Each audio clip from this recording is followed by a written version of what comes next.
ભુજની ભાગોળે આવેલ અને માનકુવા પોલીસ સ્ટેશન હેઠળના કેરા બળદિયા પાસે જડેશ્વર મહાદેવનું મંદિર છે, ત્યાં એસએમસીની ટીમ ત્રાટકી હતી અને દારૂનું કટિંગ ચાલુ રહ્યું હતું, ત્યારે કુલ મળીને 1.25 કરોડનો મુદ્દામાલ સાથે 16 જેટલા આરોપીની ધરપકડ કરી. ગુજરાતની સ્ટેટ મોનિટરિંગ સેલ દ્વારા ખાસ કરીને દારૂ સામે વ્યાપક પ્રમાણમાં ઝુંબેશ હાથ ધરવામાં આવી છે.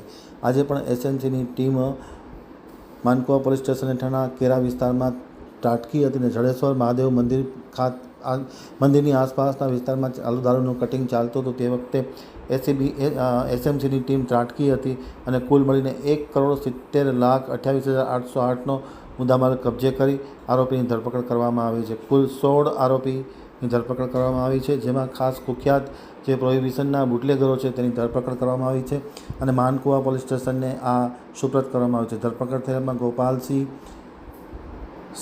શિવરાજ વિરમભાઈ, ગોપાલ કેસરાજી રાજગોર, શૈલેષ શર્મા, તાપસ દાસ, પુષ્પપાલ પ્રેમ, કૃપાલસિંહ સહિતના સુનિલભાઈ, હસનભાઈ, રફલભાઈ, અંકિત સહિતના લોકોની ધરપકડ કરવામાં આવી છે.